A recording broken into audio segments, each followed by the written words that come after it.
Greetings, virtual world. This is Pastor Lavelle McMichael from the Greater New Hope Baptist Church. And yes, we're live again just to have a discussion about the church and technology. So, my guests today are Deacon Cardo Grant, Pastor Jermaine Freeman, and Dr. Craig Smith. We wanted to have this discussion because as we try to bridge the technology gap of generations and have an intergenerational church, it's really important to have courageous conversations and conversations that will help each individual church enhance their virtual ministry no matter what their budget. So Deacon Grant is a member here at Greater New Hope Baptist Church, and he has allowed me to work with him and the virtual ministry, and Pastor Freeman has been helping us out. And then we wanted to bring in an outside perspective from someone to see what they're looking for when they visit virtual churches. You know, we're doing a lot of church hopping out here, and what keeps our eye. So, Deacon Grant, as we get this conversation started, tell me what you feel is the most essential thing for technology ministries to consider when they're trying to broadcast their church virtually. Um, I'm so glad to be here and to talk about technology as we move forward because it's a serious conversation. I saw a poll not too long ago that says that African Americans use technology more than any other people group. However, in our church, that doesn't reflect the statistics. So our church, what I'm saying, our church, I'm meaning African American churches, aren't using technology nearly as much as our population uses technology, smartphones, tablets, and such. And so, what we're looking for, at least what I'm looking for, what we're hoping to see, is that reflection. Like churches need to move in that direction quickly. It's the trend. It's the future. It's who we are. We're a people that loves to be in contact. We love to communicate, and I think churches just need to start using that technology wherever they are. If you're just using an iPhone, if you're just using a tablet, or you're doing something more like what we are doing, we're being more intentional. Um, you just need to get in the game. You got to get in where you fit in.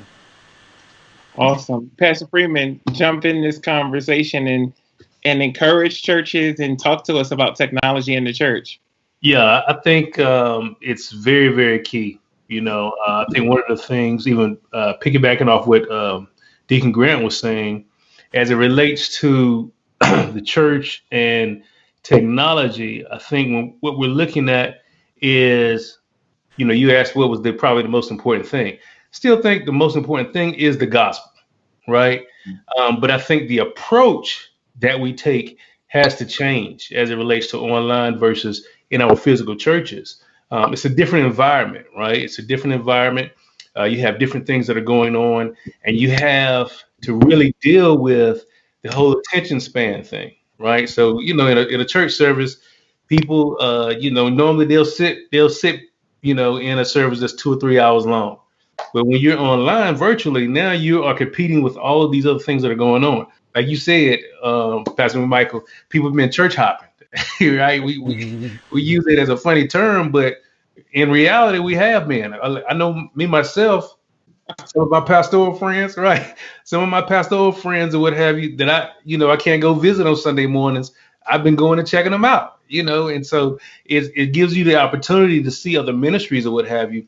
And so you have to understand that, listen, this is what we're presenting to the world. This is it's become an extension of what our church is or should be, the culture that we have.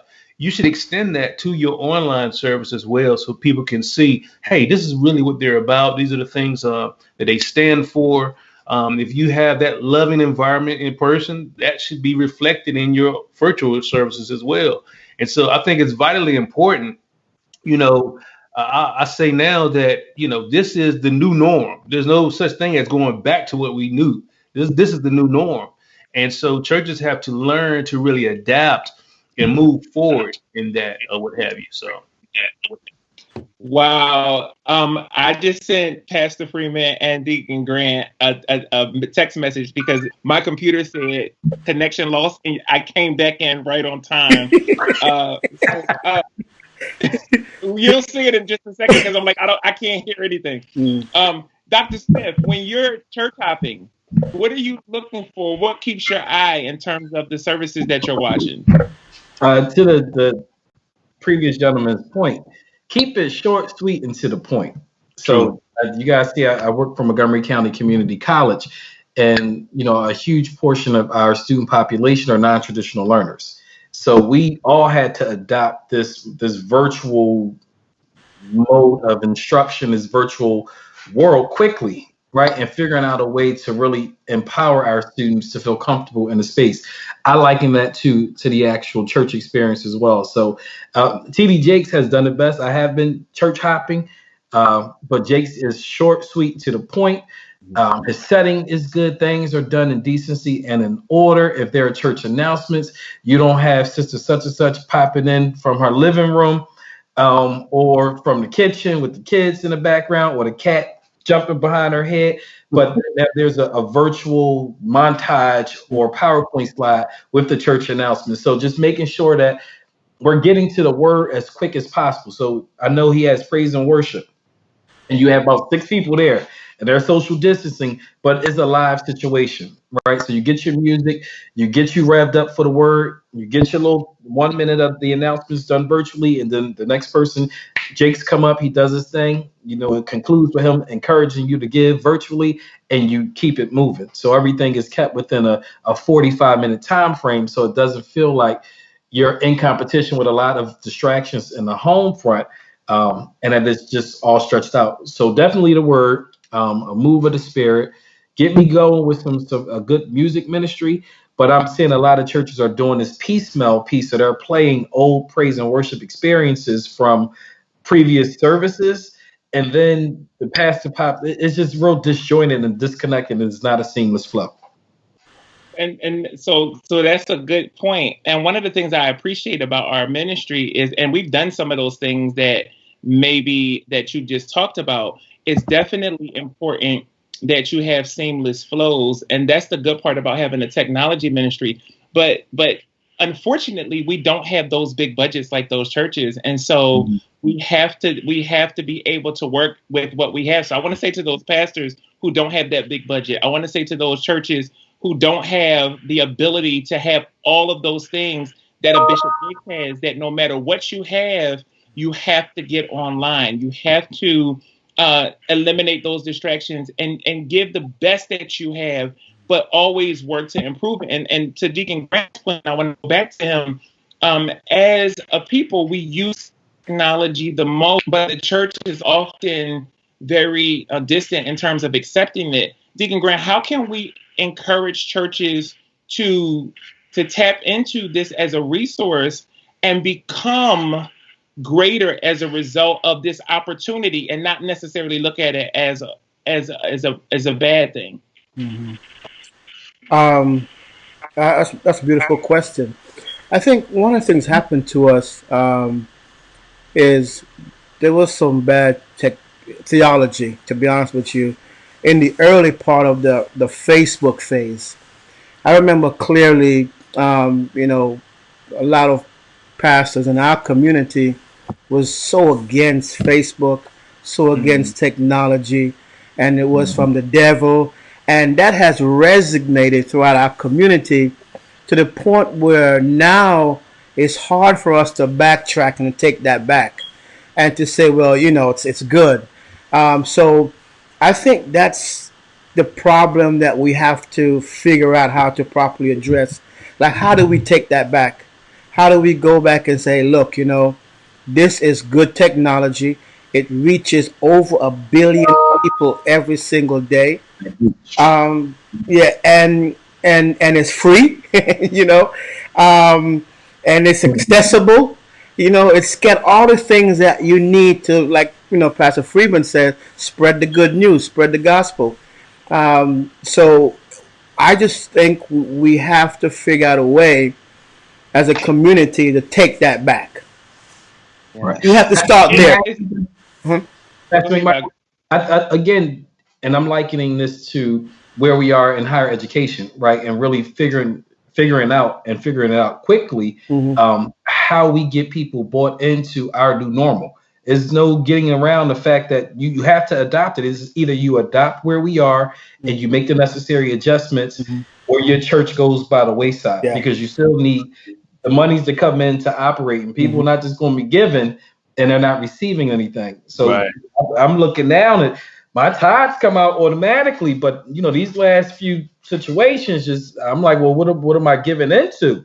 So now I'm tempted to take this phone and just say, stop the automatic, and because I'm looking around and I'm seeing something, because you have a right to plant your seed wherever you are growing and being fed. So the church don't have any other choice but to catch up with it. Don't compromise the integrity of the word and the integrity of how things are done, but adopt this as a new means to expand your reach. So once we go back, I even have my staff had to come up and design a virtual engagement plan. How are you planning to engage with your student populations during this remote time? What do you have in place? So now we're doing virtual cafes. We're doing pop-in happy hours, right? Let's get happy hours. We're doing Monday morning kickoffs. We're doing Friday feedback. So we're figuring out ways to integrate this technology, to really keep with, I think someone said before, if you were a happy, friendly church,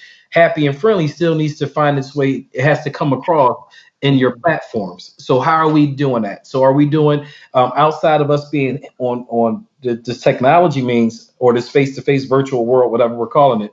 Are we doing a text and nudge campaign? Are we doing an email campaign? So we're on a 3-week communication plan. First week is going to be a phone call. Week 2 is going to be a text message reminder. Week 3 is an actual email. Week 4 for the churches, it can be a handwritten, just thinking about you letter. So I sent these out to my staff in time for Mother's Day with a $10 gift card. Hey, just thinking about you, Mo. I really appreciate all that you're doing to help us, retain our students. Put me a fan and a Mother's Day packet. What you say? No, I'm not talking to you. Oh, okay. Oh, you was talking. Oh, okay. You were not on mute, Pastor. Bring attention to me. Let me just say this. No, those are great things. And while we're talking about education, but the conversation is church. Churches have to have plans. And that's what I love about Greater New Hope. And of course, I'm plugging Greater New Hope. And Pastor, you can plug Numa Church. But we have congregational care deacons. We had congregational care deacons before COVID. And so those congregational care deacons call the members. We have youth department. We have all of these auxiliaries who are having virtual Zooms, and we're connecting on so many different levels. We just had last week a church anniversary Zoom call with key people from the church. So we're trying to tap into those things. And I think it's important for me to encourage those that are watching to find solutions, be solution driven. And if your church virtually needs your assistance, don't say no, but be willing to be a part of what they're doing. Because a lot of times people can sit back and criticize what the church is doing, but really don't know the behind the scenes of what needs to happen in order for technology to work. And we need congregation members to say yes to the producers, to say yes to those who are working the cameras, to be willing to give excellence and say, I want my church to be represented in a great way. And I would just encourage churches that we have no other choice but to use this platform as a way to not just talk and distribute the gospel, but to do what our community is used to, and that's fellowship. We are a fellowship church. Greater New Hope, we do well with fellowships after church, with cake and punch, with food and celebrations. And so we have brought that virtual celebration to our Bible study. And I don't broadcast my Bible study to all of Facebook on Wednesdays. We have a private group, and we have virtual hangouts. So after the Bible study is over, we hang out in the parking lot of the Facebook, and we chat. So I believe there are ways you can get creative. And Pastor Freeman, how have you adapted to this shift? I mean, and you hit the nail on the head.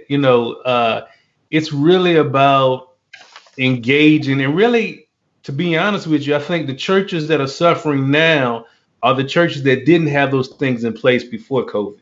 They didn't have the fellowships. They didn't have the community care, for the congregants or what have you. And so now it's hard for them to pivot.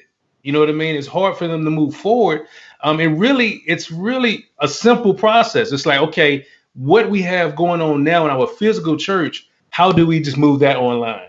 Right. And that's how you have to look at it that way. Say, okay, the things that we're doing now, that we're currently doing, right? How do we move those online? Can we move those online? And if we can, let's figure out a way to do that. One of the things I would love to encourage the churches is, I think a lot of churches, they don't move forward because they see other people doing it at such a huge level that they feel like, I can't do that. Mm-hmm. Right. And so it's like, I always say when I'm talking to individuals, see, excellence is not about the next person in line. Right. It's about you doing the best that you can possibly do with what you have right now. You know what I mean? And so look at who you have. Don't be afraid. Now is not the time to be so egotistical, to be so arrogant that you don't ask for help. Right? There's so many ministries out here that are doing it. Contact their technology advisors and find out, hey, we're looking to get online. We're looking to stream. I've offered my services, from my business or what have you. Say, hey, any churches that need help, reach out to me. Free of charge. I'll give you advice. I'll tell you the equipment that you need. I'll tell you how to get started, with the live streaming or what have you. But unfortunately, a lot of people just don't reach out, and like Deacon Grant was saying, and the other pastor was saying, that a lot of times, the resources are there, but we just have to make sure that we move forward. We're the only ones that are not moving forward in the actual technology piece. Mm-hmm. And here's the thing. We've got to be careful that we don't become extinct because of that. From a business perspective, there was a statistic that I was reading last year, and it was saying that any business that was not online and conducting business online by 2021 would be out of business by the end of that year. And I thought about that, but then I correlated that also to the church, right? And said, okay, well, how does that apply to the church? If that's in the business world and all that, the trends sometimes can translate over into the faith-based community. Mm-hmm. And so I begin to see, okay, well, what are the things that we have to do to make sure that we remain relevant? I think many times as the church, we feel like when we change or we adapt, that we're forsaking the gospel, or we're watering down the gospel. Mm-hmm. But when we look at Jesus and his ministry on earth, he had different methods of reaching different people, right? He didn't reach people the same way. He adapted to whatever the situation calls for. And so we have to do the same thing even now in our churches. We have to say, okay, what's happening? Because I had a conversation with my mother, and I told her, I said, what it took for us to get saved, 20, 30, 40, 50 years ago, it takes a lot more now for these individuals, because we don't have the devices that they have, that they've got to deal with, the wiles of the devil that they have to deal with. We didn't have those things growing up. They have access to stuff that we never had access to. And so it was easier for us because we didn't have to worry about all of these distractions coming at us. And so we had to learn to say, okay, well, what are the things that they're dealing with, and how do we help them best deal with that and still have a relationship with God? And we have to look at the same thing with our churches. Say, okay, this is how we did it 15 years ago, but the world is not the same. And so we've got to look at what the world is now and move forward in that. Deacon Grant, what would you say to those individuals behind the camera, those producers, pastors that are working with individuals? I know we've been encouraging pastors, but how do you encourage those who are doing what you do to make a show seamless? Willing to learn.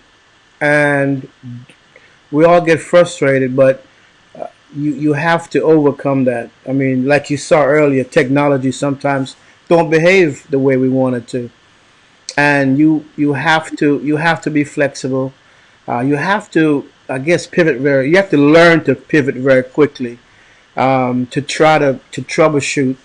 Have someone that you could call that have some idea. For me, I call Pastor Freeman a lot. Say, look, I'm trying to get on.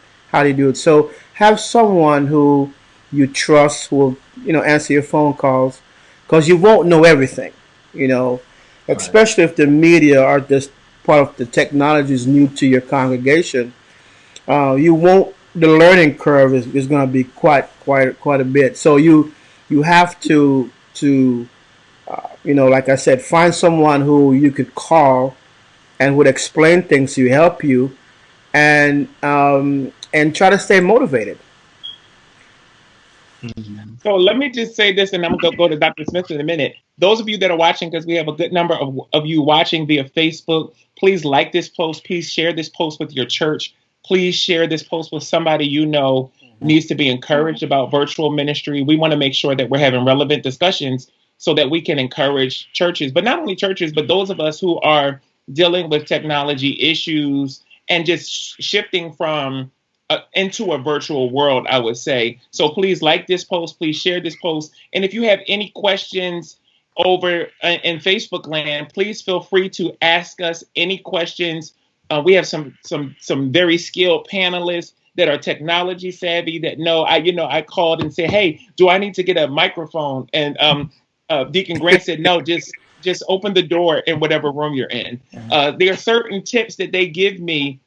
I purchased a green screen, but Deacon Grant showed me how to make a green screen with tablecloths before I had a real green screen. There are some things that you can do that do not cost a lot of money Yeah, yeah. and that allow you to be creative and Mhm. tap into the technology that is available to you. So I just encourage everyone that's listening, if you have questions, please, ask us. Pastors, if you need support, please call me, let me know. I have pastors all the time call me, hey, what did you do? And it's like, oh, I'm just using Ecamm, we're just using Restream. I give them the information. It's at minimal cost. We don't have a big virtual budget, but because we're willing to give excellence, we see that people are attaching onto that, and we wanted to share that.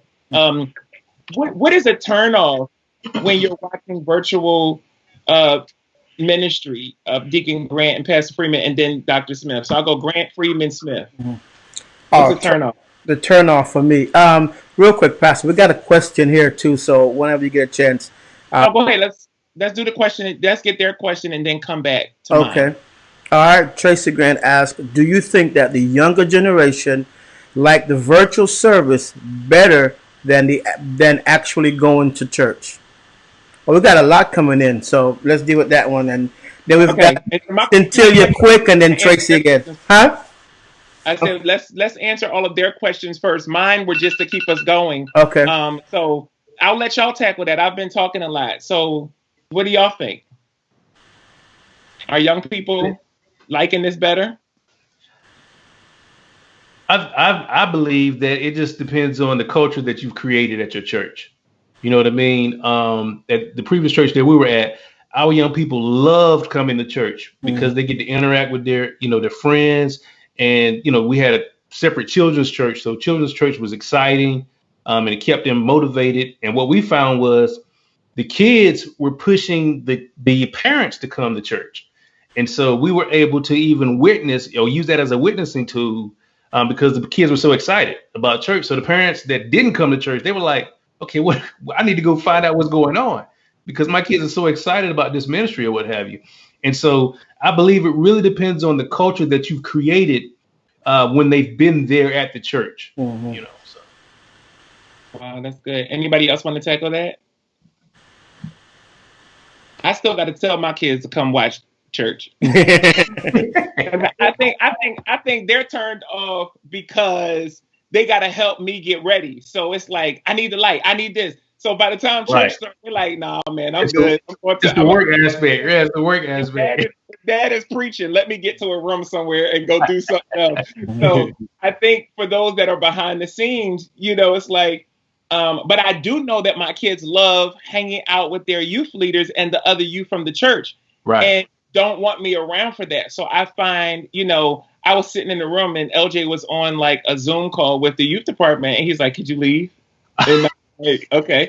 So, it's like, no, this is our time. So one of the things I would say to parents is let their time be their time and allow them to enjoy it, and don't always be on top of them to do it. Let it happen organically. And so I just walked out the room and I went in my room and shut the door so that he could feel comfortable being who he is with the youth. So as a parent, not as a pastor, that's my son would, we had that relationship where he's like, Dad, you got to go. Like, no.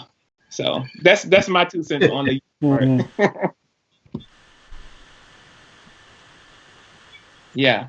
So I see another question. How can we learn how to use these different platforms without getting frustrated? There's no such thing. Yeah, I know. I'm just be honest with you. There is no such thing. No. I was wondering to tell the truth. You know what I'm telling. There's just no such thing. I mean, it's growing pains. And anything in life that you learn, at some point you're gonna get frustrated. You know what I mean? As a musician, there was times when I got frustrated. As a pastor, there's times when you get frustrated with the process. And so there's no getting around that. Now you can alleviate how much frustration you have by really just researching a lot. Anytime I'm looking at a new product or something, I always go and do the research. Even before I purchase it, I go watch videos on YouTube, learn how to use it before it even arrives. Like the FedEx man just got here with a new product I have for my podcast. You know what I mean? So, but I already know how to use it because I've been on YouTube watching videos for the last month. You know what I mean? So it's like, you prepare. The more you prepare, the less frustrated you'll be. And that's really what it boils down to, is the more you prepare, the more you research and learn it, the less frustrated you'll be. But there's going to be some level of frustration, at some point or what have you. Dr. Smith, how do you encourage people to stay motivated and not operate out of frustration? Or how do you not get frustrated?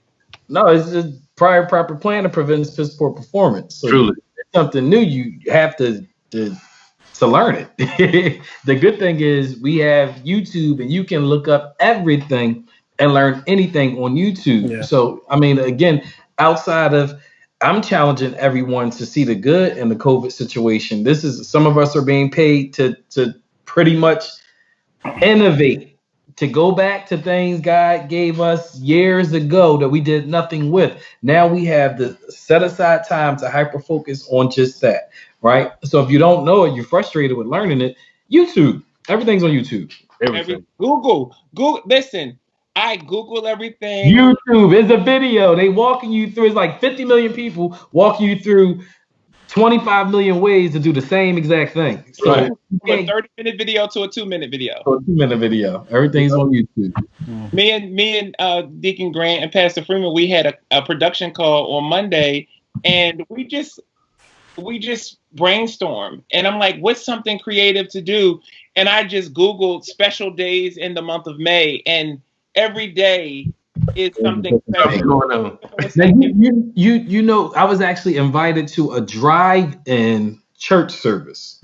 So there's a church over in Jersey. I'm certain they had they're adhering to all of the ordinances and all of those things, but you drove into the parking lot. So the pastor was on the microphone and they had everything set up. But each family that came either stayed in their car, or you were able to kind of get out, sit on your car, depending on the weather, or sit in front of your car. But the way that they had the spaces set apart, everyone was 6 feet apart from one another. So if you wanted to kind of come and get a little closer, they were having a drive-in service, and it was actually well attended because people were at this point just want to get out the house.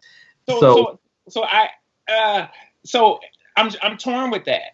And this is why our community is suffering in great numbers from this virus. And as a pastor, I have made a decision that I'm not going to put my seniors or youth or just church in general at risk. And so I feel like as an African-American community, while we do need that time and we will get back to that fellowship piece, that we have to be careful and stay home. And stay home. Now, this church was primarily other. Okay. Well, but I hear about all kind of churches doing it. And so I would just say, at least from my opinion and my perspective, let's just get this down packed and Right. we'll get back to the fellowship. I had a conversation this morning with a church member, and I said, now we have to talk to each other. Now we have to go back to the telephone. Now we get to see the depth of our relationship. So I would just challenge churches to allow this time to cause, because the fellowship is going to be there, especially because we have good, relevant relationship with one another. It's not, I just can't wave now and say, oh, hey, see you later. It's not that quick. It's like, when I call you on the phone and you answer, we're going to have a dialogue about what's going on, how you're adjusting to life. So like Dr. Smith said, I'm looking at the solutions in this. I'm looking at the good in this. And I told my church, until the government goes back, we're not coming back, because I want to make sure that we are prepared. And I have Dr. McMichael, I have Sister Shannon, Sister Yvonne, our administrative team. We're working on an actual handbook that will be distributed to our leadership, that will be distributed to our church congregants, so that they know what the plan is and what that looks like, because we won't lose this virtual church. This virtual church is going to take us into the future, because we're sitting, our theme for 2020 before all of this was Execution 2020. And we have prepared our church for the past 3 years about this shift, not knowing that this shift was coming. So I think that I think drive-ins, for those that it works for, are good. I'm not against them. That's just not something we're doing here in Philadelphia. I mean, I'm saying in North Carolina. I know you're doing it in Philadelphia, and I think that for those that it works for, it works for. But I also think that from a technology standpoint, I want to get this down pat. I'm forcing myself to be patient. And so to answer that question, I've learned to not allow any swift changes to frustrate me. And yes, Pastor Freeman, it does, but I just fall back. It's like, and I'm learning not to minimize the hard work that's going into it, and just go with the flow. And I believe that those are the things that happen and then touch people. And I believe that, for example, nobody will know the behind the scenes of this conversation, but it will touch them. And sometimes that behind the scenes, whether it's message development or how to put something on the green screen, is intended as you're working through that behind the scenes to touch somebody else. And I've just been praying and asking God, help whatever I'm going to say, whatever I'm going to do. Because it's easy to stand behind and criticize what you see happening on virtual church, or criticize a message. But many people don't know what it's like. I was so proud of my brothers who don't do Facebook a lot, right? But just willing to do something different. We lost a dear member of our church, Mother Lou, and I called her last Tuesday. And I said, will you get on the church 53rd anniversary Zoom call? And we joked around, but she never told me no. She was a part of our church for 53 years and was willing at her age and with limited knowledge to make sure that her church was represented to the world. Because when you love your church, you're willing to do anything to make sure that it is presented in the best light. And those are the kind of people you need behind the scenes. Deacon Grant is like, he texted me like, Pastor, what you doing? I'm like, I'm writing eulogies. I'm checking email. And I said to him, my next line was, but I'm always open for a disruption. What's up? He's like, let's go live. And I'm like, let's do it. Then I called Pastor Freeman and I text Craig, like, can you get online? Pastor Ronnie Owens was going to be on with us. And so you have to be willing to be disrupted. You have to be willing to not have a plan. And that's a lot of people out there. You need a plan. You need to know what's next. We don't know what's happening next. We're just going with the flow. And that's what makes it organic. That's what makes people love it. Mm-hmm. Deacon Grant, what you think? Well, I mean, I agree with what everyone has been saying. Every generation experience changes, and it's just how we deal with the change, the shift. It's a wonderful opportunity for us right now, as a people, as a community, as a country, to go. A matter of fact, I was looking at an article. In some of the remote locations in Africa, they rely on the cell phone in terms of how they pay their bills, how they see their physician, and all these different things that they need, to do. And so, yeah, I'm embracing this technology, like you said earlier. I got my computer back today, and I want to make sure that I am ready for the next broadcast. So again, this goes circles back around to what you said earlier. Behind the camera, that's what I do. I have to always make sure, to the best of my ability, that I am staying studied up and available and also teachable, um, so I could do my job. Yeah. We have another question, and I want to ask Dr. Smith this, and then go to Pastor Freeman and Deacon Grant. How do you think the older members feel that they don't have access to virtual service? They don't have smartphones and so forth. Like, how do you think? Disconnected. They feel totally disconnected. But that goes back to that virtual engagement plan that I would encourage churches to compile, right? So even if they don't have they can't do that virtual connect, go back to the old school prayer line, right? So we're doing 7:06 a.m. prayer lines. We're doing morning glory prayer lines. So you give them a number, they can at least call in and they can get it that way as well. Same thing with Zoom. There is a call in number, even if you can't like look and see, you can call in. Or you can tap into one of your children, your grandchildren, your great grands, and say, "Look, boy, girl, get over here and help me get onto this." And leverage their social media platforms or leverage their technology to get my mom. That way, now they don't have another choice but to sit down right next to you. You know they ain't gonna let the phone out their sight. So they sit right there next to my mom because they don't want my mom trying to scroll through their little technology device. Lock they screen, they be locked up. Church. Huh? I think they phone been done locked up on them. So I mean, but going back, making sure that virtual engagement plan again, the text message and the phone calls, the Zoom connects, however you guys, whatever your demographic and your population. If you have a predominantly senior population, then you got to make the necessary adjustments and accommodations to figure out how best to engage and connect with your audience. Yeah, I want to go back to what you said, and just so my heart is for the older population, and I'm gonna say why. Um, I mentioned just a few minutes ago that every generation experience changes.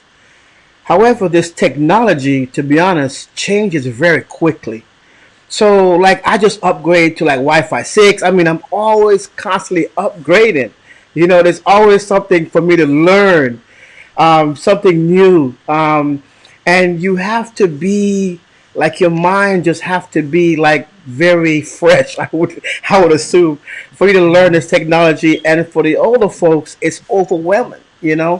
Um, and in addition to that, I believe for them, going back to the question about do they feel isolated from the technology, is that Pastor, you and I had a conversation about my grandfather. He was a guy that just goes door to door.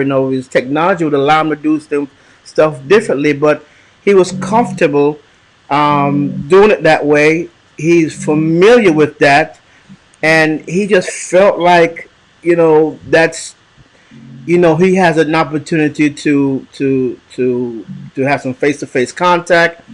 Um, I was reading a business journal about how do we teach kids now how to conduct themselves in a business meeting or whatever business greeting. When I was growing up, I was told shake a hand firmly. Well, we might not do that ever again. So now you might just have to wave from a distance. I mean, all the social things that we've been learning and the older folks have been taught that you need to learn to do. We're at a phase now where that might not be the case anymore. So for the older folks, it's a lot to take in all at once.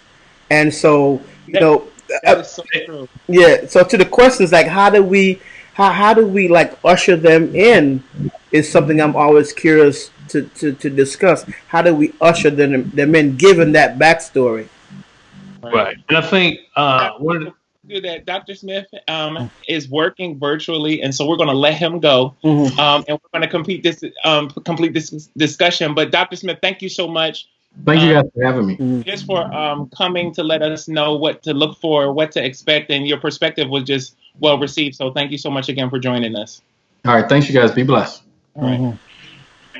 Go ahead, Pastor Freeman. You were about to say. Yeah, I was going to say one of the things that I really loved about Greater New Hope and you as a pastor is you literally went, and I'm sure you may have others as well. Literally went to the homes of the older saints that were not technology driven, and showed them, helped them install Zoom, helped them install their Facebook pages. Create a Facebook page or whatever, and help them and show them, hey, this is what you have to do in order to see the broadcast, in order to be a part of the Bible study and all that. And I think that is that's very good leadership, right? Is saying, okay, what's the best way, like Deacon Grant was saying, how do we make them comfortable with the technology? How do we bridge that gap? And I think that's a great. I also love what Dr. Smith was saying about, pull on your mother, your daughter or your son, right?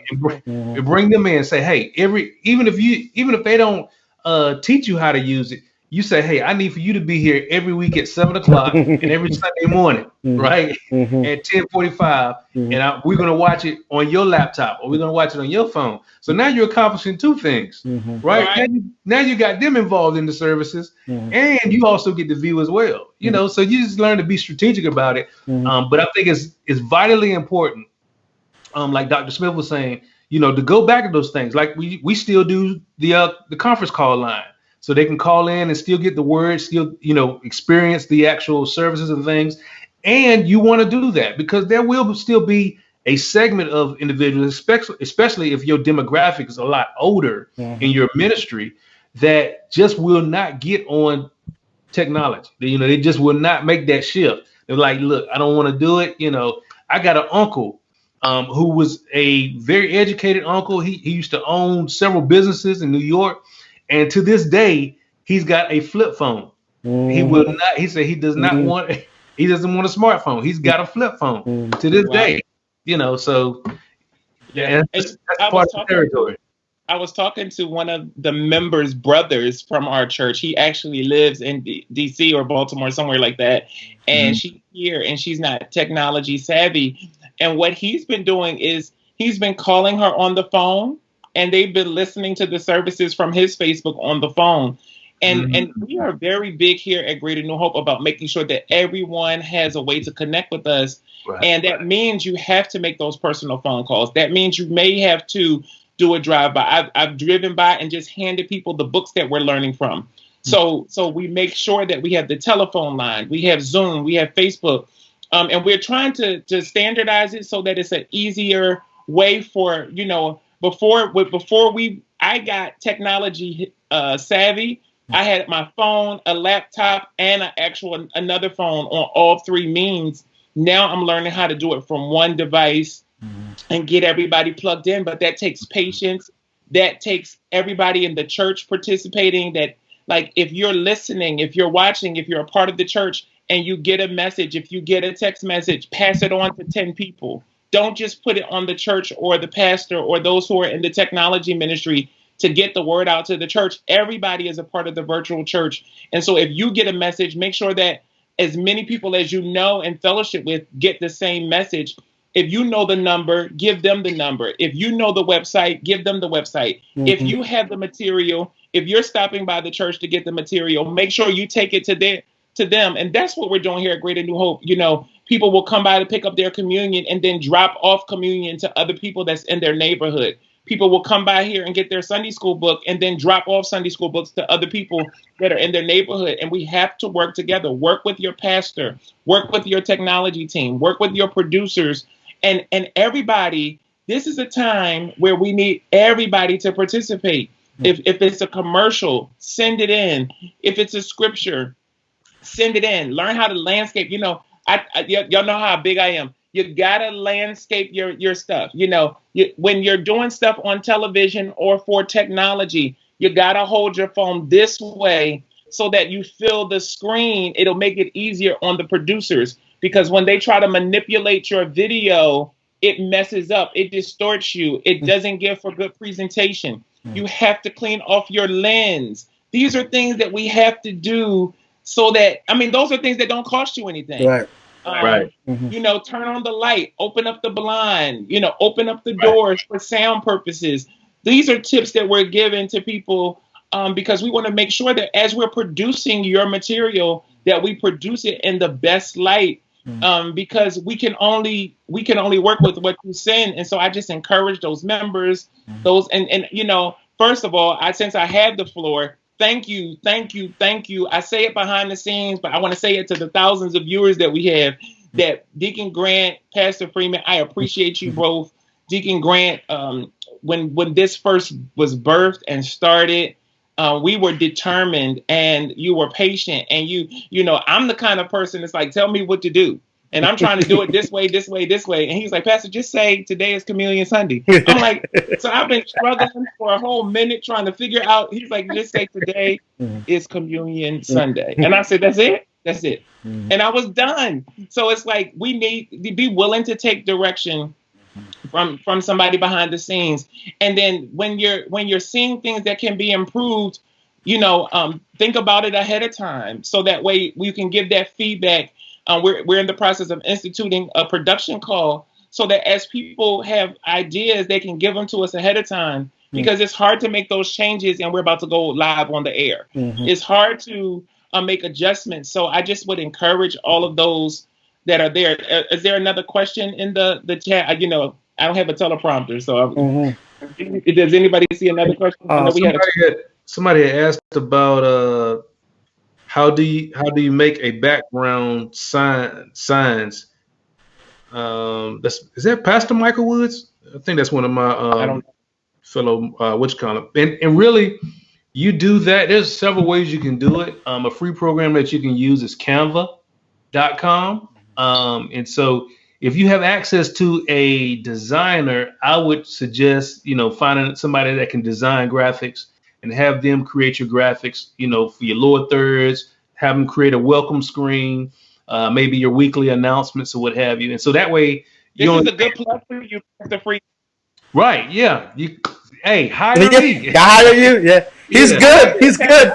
I do graphics. I do. Yeah, he's good. He make t-shirts. He do graphics. He do video editing. In fact, we need y'all to check out our Sunday broadcast. He pieced those commercials together, added the music, and did the voiceovers. Like, who does that? Like, you're a beast. Like, I appreciate it, man. Yeah, it's like videographer extraordinaire. He knows what shot to get, and can get it almost to perfection. It's like, how do you do that? You know, I'm turning my camera, I'm trying to figure out my angle, and he's just like, oh no, just turn right here. Oh, perfect. And I'm like, who does? Like, so you gotta have people around you that have the eye for that kind of stuff. Right. And if you like me, and I just save a picture to my computer and then project it on my green screen. Yeah. Right, and you can do that as well, especially if you have a green screen. Yeah, you can do that as well, but make sure you have like the right lighting. And again, it goes back to researching, right? But I've seen some people that had green screen and they don't understand the lighting of it, and the results look horrible, right? And so you don't want to present your ministry and things in that light. You want to make sure you have the right lighting.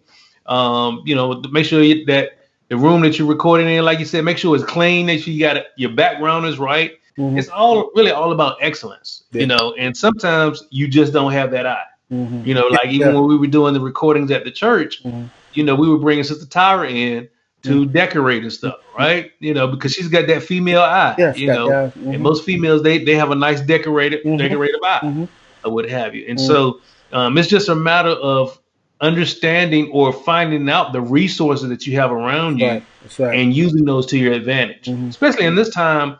You know, people like myself or what have you. I mean, even though it's my livelihood and, you know, the way I live and the way I feed my family, I'm still giving breaks to, especially with churches, right? Because I understand where they're at. And so, you know, what it would cost you outside of COVID-19, it's going to be a lot more affordable now. You know what I mean? So because we're in a giving situation where we really want to help churches really survive this pandemic. Yeah. You know, and so that's really what it's all about for me.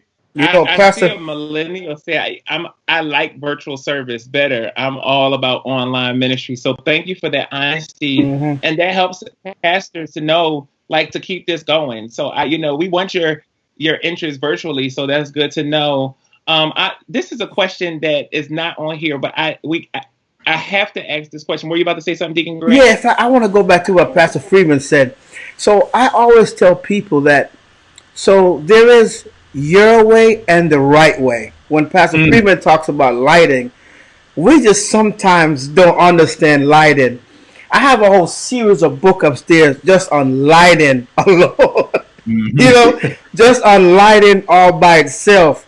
No ring light. A ring light. No, but it's all good. No, but so it's like someone would feel as if, well, this looks good, but on the other end, it doesn't look as well as you. So there's a little bit of science, and it goes back to what we were saying earlier. You have to make yourself available to learn the right way, not your way, but the right way. Absolutely. That was good, D. That was good. That's good. And we laugh all the time because I'm like, I need good lighting. Yeah. I haven't had a haircut in 2 months. I don't have a good line, and I'm like, I at least don't want to be dark. And he's like, Pastor, you got to turn that ring light off. And he's not with me, so I got my ring light off. I'm like, I got my light. In fact, I told my wife and LJ today, y'all got to order one for the house because this one ain't coming back to the house. This helps me to feel better. Yeah. But no, you're absolutely right. Deacon Grant is absolutely right. This question was posed on one of my Facebook posts a while ago because, we were saying that if churches don't hop on this technology wave, they may die out. And somebody posted on my Facebook, do you feel that some churches need to die out? Ooh, that's a good one. I just felt like before, it's a good way to end this discussion and ask you both, do you feel like and I'll tell you what my response was, but I want to hear from y'all first. So here's the thing. I think that's good. And in fact, there was a discussion that was had with Bishop Noah Jones. And he pretty much said the same thing. And I agree to a certain extent. So what I'm saying is there's some churches that are just not doing it right. Right? The pastor's not in it for the right reasons. They're causing more harm than good to the body of Christ and to the kingdom of God. And so those churches, when you have a bad leader, when you have a leader that's fleecing the flock, when you have a leader that doesn't really have the people's heart, or their souls at hand, really their concern, then I feel like, I really believe that situations like this causes individuals to drop out of and see, this is going to really show who's really in pastoring for the right reasons.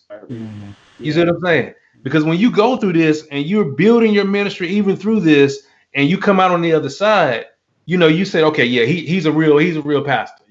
He's been reaching out to his there's no question. And Deacon Grant can certify this and agree with me. There's no question that we know Pastor Lavelle McMichael is a true pastor, right? He's a true shepherd. He's not a hireling. He's a true shepherd. And he's shown that in his actions. Many pastors haven't. Many pastors, can you believe it, that they have not even reached out to their members personally, right? Now, I get it if you got 2,000, 3,000, 4,000 members, but there's still a way to touch them. There's still a way to engage with them. And so to a degree, I know it may sound harsh. It may sound antithetical to what we should believe as believers. But in some senses, yes, some churches do need to die out because they haven't been representing the kingdom of God properly. Yeah. Well, I'll tell you what, it pains me for me to say this as someone who absolutely love the history of churches and don't want to see any church go away. Right. Pastor Freeman is right. There's a lot of churches who just they're not willing. Like I said earlier, every generation throughout our history, we have learned to adapt and overcome and keep moving. And the ones who don't make it are the ones who just want to buck up against the change, and they don't want to use the history, the legacy of our church to propel us into the future. And you have to be, you have to, like my grandma used to say, you got to be able to walk and chew at the same time. You have to be able to hold on to what's dear to you, the legacy, the traditions, the values, and move that into the future. So, like, if I could use as an example, my laptop, I had to get it fixed. I had some software that the tech told me that I need to now remove and reinstall with in a different with an upgrade. And I was asking, am I going to lose all of my old information? He says, no, the new software is going to grandfather in all your old stuff. So all my old stuff, I won't lose it. It's gonna move with me as I keep, you know, upgrading. I don't have to worry about because I have some music and some stuff. I didn't want to lose it, but it recognizes that it needs to take along all that I hold dearly with me into the future.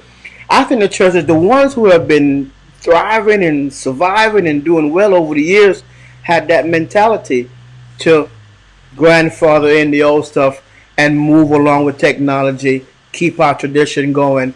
But the ones who refuse to, I think Pastor Freeman is absolutely correct. They just have to die out. Yeah, that's deep, and I would just Deacon Grant, I don't know if you know, but you just preached a message. So pastors that are listening, just because we embrace the new, and this goes back to Deacon Grant's point about bad theology, just because we're moving into a virtual world does not mean that we're doing away with the church. We are bringing the church into the virtual world. Right. And for those who continue to reject it, it's because they don't understand that it's not and or, it's a Right. both and. Absolutely. We have to bring the church with us to this virtual platform because we want, the Bible says that the end cannot come until the gospel is preached over the world. This is God's way of shifting and making sure that beyond teleevangelism, that there is a global presence of the gospel of Jesus Christ. And churches, we cannot reject the notion that we get an opportunity. You know, some churches only have 10 members. Now you can have 100. Yeah. If you take the time, you can, people are sending in offerings to us from all across the US because we're tapping into a global platform. You don't have to wait on a television network to pick up your show. You can produce your own.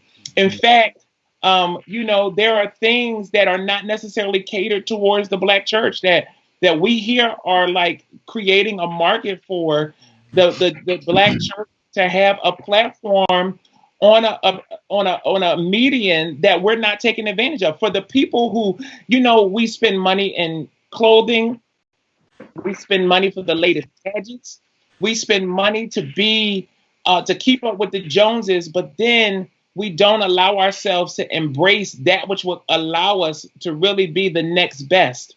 And that's why it's important for us to have these discussions. That's why we stopped what we were doing to let people know it's really that simple. Clean up your screen, turn it landscape, and get you a good camera person, and then talk to the people, minister to the people. And then as you do that well, then move on to the next thing. We started with one camera. Then we came together and got Ecamm. Then Deacon Grant suggested Restream. And then he said, Pastor, you can use my camera, but, let's get a camera at some point. And we didn't have it all at one time. We did it like my grandma said, a little bit at a time. We just did one. We did this. And guess what? As we're investing, technology is shifting. Now Zoom didn't allow the pro to go on Facebook Live. Now it's allowing it. Ecamm just came out with some new updates that Pastor Freeman was telling me about that may do away with Restream and all of this stuff. People are offering online courses for cheap. Mm-hmm. Yeah, this this is not all bad. And the one thing that I've been saying to Greater New Hope is on the other side of this, we're going to be better. Tonight at 7:00 p.m., Greater New Hope, I know you're watching. Meet me in the private group. That's not for all of y'all that get to watch this. We're talking about the book of Proverbs tonight because that's what we read from on Sunday, and we're going through a book entitled Know Your Bible.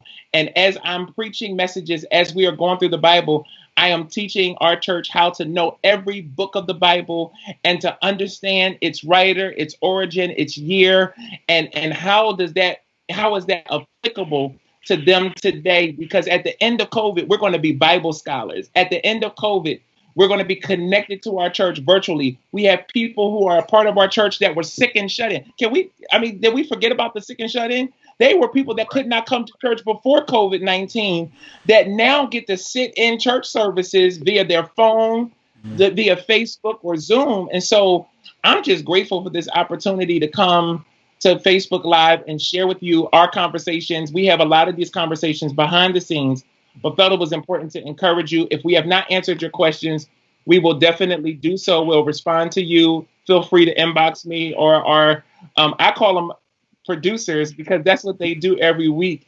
They produce these shows.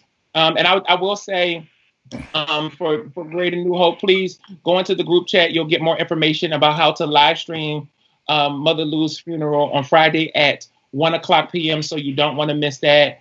A dear mother of our church, and I just dedicate everything that I'm saying and doing to her because she taught me something, and that was to always be willing to step outside the box and never say no. Because when you want yourself and those that are connected to you to be greater, then you always are willing to do whatever you can. So thank you, Mother Lou, and I love you. Thank you, Deacon Grant. Thank you, Pastor Freeman. And like and share this post and let somebody else know that Greater New Hope is providing you with tips on how to integrate church with technology.